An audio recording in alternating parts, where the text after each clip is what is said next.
Assalamualaikum Ayah Bunda, semoga sehat selalu.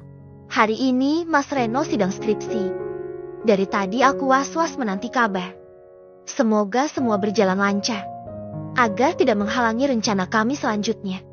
Besok pagi, Bang Rehan datang dari Pekanbaru. Dia meminta acara lamaran dari keluarga Mas Reno disegerakan.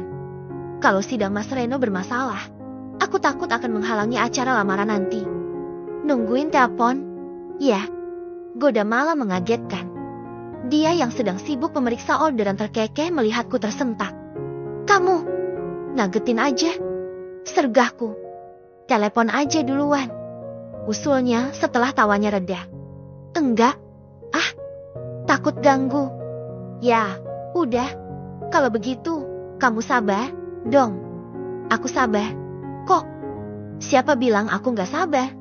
Dari tadi kamu lirik-lirik ponsel melulu. Mel, tuh buktinya kamu gak sabar. Ejeknya lagi. Terserah deh. Sahutku pasrah. Assalamualaikum. Aku dan malah terkejut. Spontan kami melihat ke arah sumber suara. Harum. Pekiku tak percaya. Perempuan itu berdiri di teras toko. Badannya begitu kurus. Wajah yang dulu cantik dan segar kini kusut dan pucat. Tulang pipinya menonjol keluar, dengan mata yang cekung ke dalam. Badan yang padat dan seksi kemarin seketika berubah. Entah hilang kemana dada montok yang selalu dibanggakannya dulu. Entah kemana pantat besar yang selalu menjadi andalannya itu. Harum yang cantik, seksi dan montok, menjelma seperti tengkorak hidup.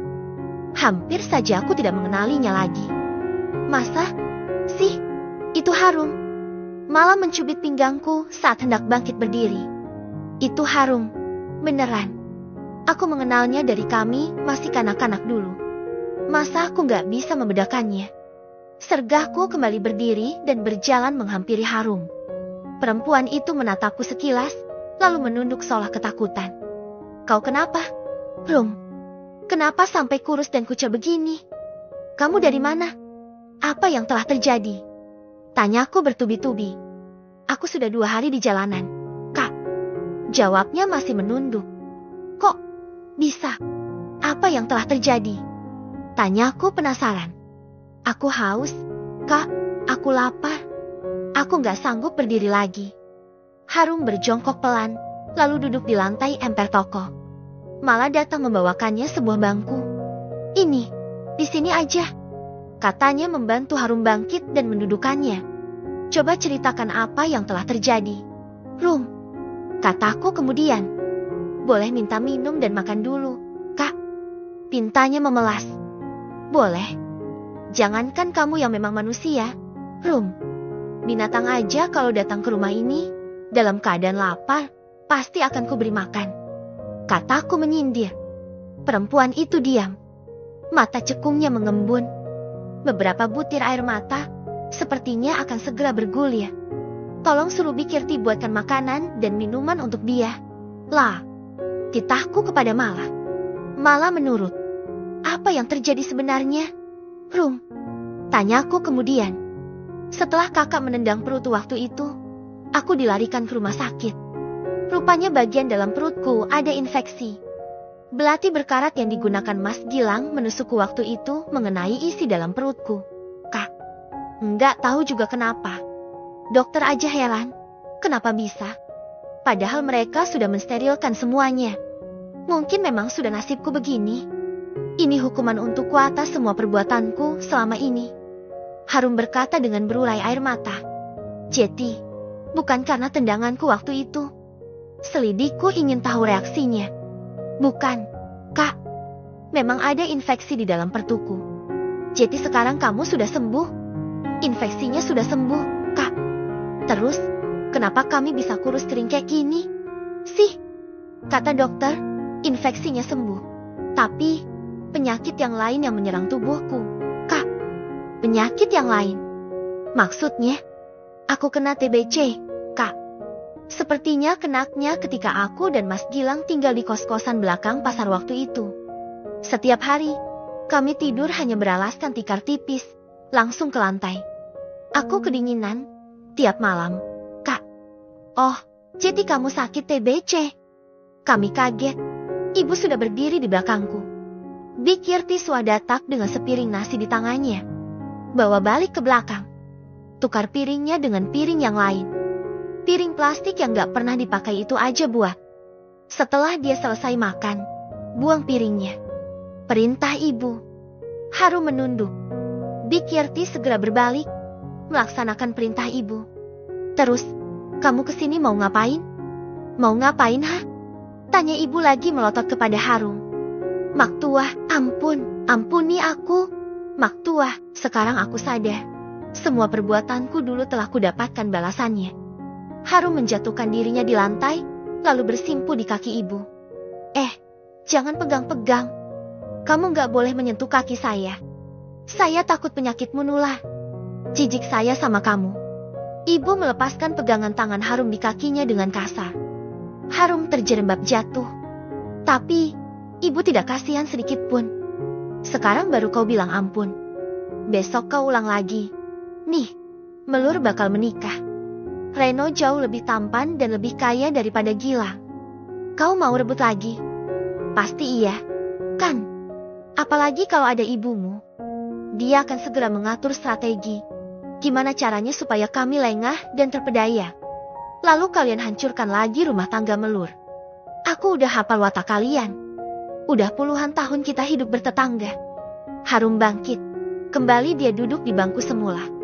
Karma yang kau terima ini belum selesai. Kau tunggu saja karma selanjutnya. Urus dia, Mel.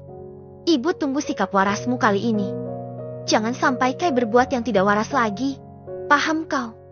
Ancam ibu menatapku tajam. Aku mengangguk. Big Yirti telah kembali dengan nasi di piring seperti perintah ibu. Disodorkannya kepada Harum. Harum menerimanya dengan semangat. Seketika makanan itu ludes masuk ke dalam perutnya. Sepertinya dia memang betul-betul kelaparan. Jeti Mas Yanto dimakamkan di mana waktu itu? Tanyaku sesaat setelah dia selesai makan. Aku gak tahu. Kak Bulan yang mengurusnya. Aku langsung dibawa ke rumah sakit waktu itu. Jawabnya pelan. Kak Bulan gak menemanimu di rumah sakit? Tidak. Dia langsung pulang setelah menitipkan sedikit uang pada perawat. Keluar dari rumah sakit, aku bingung mau kemana. Terpaksa ku jual HP-ku untuk makan. 2 hari ini aku sudah kehabisan uang, Kak. Enggak bisa makan lagi. Aku coba cari kerja, enggak ada yang ngasih kerjaan. Orang-orang malah jijik ngelihat aku. Kak, aku enggak tahu lagi bagaimana caranya agar bisa bertahan hidup. Makanya aku nekat nemui kakak. Maksudmu apa nemui? Kak, aku harus kemana lagi kalau bukan sama kakak? Perempuan itu kembali menangis. Pegawai toko yang baru pulang mengantar orderan terheran-heran melihatnya. Tetapi, tak seorang pun yang berani bertanya. Jeti, maksudmu apa? Kau mau apa? Bilang aja. Tanyaku sengaja mempermainkan perasaannya. Sebenarnya aku sudah tahu apa maksud dan tujuannya. Dia mau aku menampungnya lagi seperti dulu. Tetapi, dia takut mengatakannya. Kalau dipikir-pikir, bukankah lebih enak tinggal di penjara seperti ibumu? Rum, di sana kau bisa hidup enak, makan gratis, tempat tinggal disediakan. Lihat ibumu, dia hidup tenang di sana. Iya, kan? Daripada kau. Lihat, sekarang kau kesulitan buat makan dan tempat tinggal. Itulah karma buatmu. Kau paksa Mas Gilang mengeluarkanmu dari penjara waktu itu. Ini hasilnya. Hidupmu terlunta-lunta. Iya kan? Aku gak mau penjara, Kak. Aku mau tinggal bareng kakak aja. Ujarnya tanpa basa-basi lagi. Aku tersenyum. Kupandangi wajahnya dengan lekat. Aku janji akan berubah. Kak, aku gak akan macam-macam lagi. Katanya memelas. Sebenarnya aku kasihan padamu, Rum. Tetapi, rasa kasihanku inilah kelemahanku. Berkali-kali sudah kau perdaya aku dengan sifat mudah merasa kasihanku ini. Berkali-kali kau membohongiku. Berkali-kali pula ku coba memaafkanmu. Berkali-kali ku beri kau kesempatan untuk berubah. Namun, selalu kehancuranku lah yang menjadi tujuan hidupmu.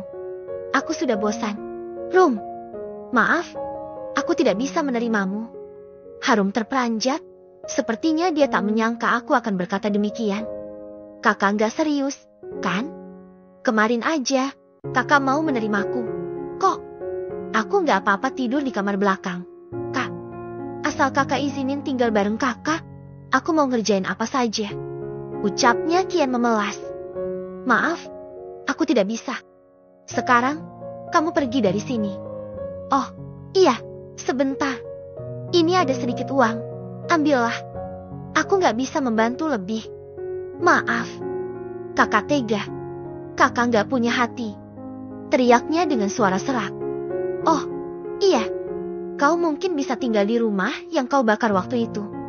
Bagian toko depan tidak terbakar. Bukan? Tinggallah di sana. Tunggu suami tercintamu itu keluar dari penjara. Nih uangnya. Ambil. Kuselipkan uang itu di tangannya. Lalu kutarik tubuhnya secara paksa keluar dari emper toko. Harum menatapku tak percaya. Dia masih berdiri di depan toko dengan uang pemberianku di tangannya. Pergi dari sini, Rum. Jangan sampai ibu yang mengusirmu. Perintahku mencoba membuang rasa iba. Kakak berubah. Kenapa kakak bisa berubah? Biasanya hati kakak seperti malaikat. Kenapa sekarang gak punya rasa kasihan sedikit pun? Kak, tangisnya pecah lagi. Justru hati malaikatkulah yang membuatmu seperti itu. Mestinya dari awal aku tegas padamu. Sudah pergi sana. Aku ke toko yang di Medan. Ya, Kak. Kalau kakak berpikiran, tolong jemput aku di sana. Pintanya lalu melangkah dengan terseok meninggalkan rumahku. Tumben bisa tegas. Malah menepuk pundakku. Aku sadis? Ya. Tanyaku merasa bersalah. Enggak. Aku tahu kamu berat melakukan ini. Secara, kamu itu naif banget jadi orang. Makanya orang-orang seperti keluarga harus menginjakmu. Mulai sekarang kamu harus bisa tegas. Jangan gampang kasihan sama orang seperti mereka. Kalau bisa lupakan mereka. Mereka itu benalu, Mel. Jangan beri kesempatan untuk menempel. Pasti akan membunuh induk semangnya.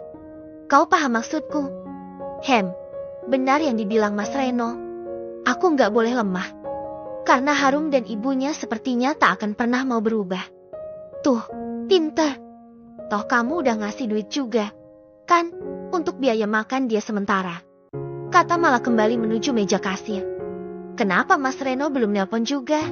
Ya, Mel. Tanyaku mengikuti langkahnya. Nah, itu. Bagus kamu mikiri pacar kamu aja, daripada mikiri pelakor itu. Sahut malah kembali fokus ke layar laptop. Aku berdebar. Nih, enggak tenang banget. Kataku menghenyakan tubuh di kursi tepat di depan mejanya. Tenang, Mel. Kali aja dia masih sibuk. Atau kamu yang telepon duluan. Aja. Oke, deh, aku coba. Sahutku meraih ponsel. Hati kian gelisah. Panggilanku tak diangkatnya. Kuulang sekali lagi. Aku terkejut. Ponsel Mas Reno tak aktif lagi. Sepertinya sengaja dimatikannya. Kenapa? Malah menatapku ikut bertanya-tanya. Hari ini dia sidang, kan di kampus? Katanya menegaskan. Iya, harusnya udah selesai, kan? Dia janji langsung ngabari aku. Biar aku bisa mastiin Bang Rehan Jeti nggak datang besok. Mas Rehan akan ngurus cutinya hari ini setelah dapat kabar dari sini. Hubungannya apa? Mereka mau ngelamar kamu, kan? Pastiin aja, dong. Kata Mas Reno tergantung hasil sidang. Kalau dia pasti wisuda bulan depan, kami segera nikah. Tapi kalau sidangnya terkendala, nikah ditunda dulu. Begitu katanya. Oh, gitu. Ya, malah antarin aku, dong. Pintaku kemudian. Kemana? Malah mengernyitkan kening. Ke kampus, kamu bisa nyetir balap, kan? Aku mau nemui Mas Reno langsung. Bagaimana kalau kamu sabar aja? Dulu, Mel. Siapa tahu, Mas Reno memang sedang sibuk. Sesibuk-sibuknya pasti sempat dong sekedar angkat telepon atau ngecat satu kata. Dia udah berubah akhir-akhir ini.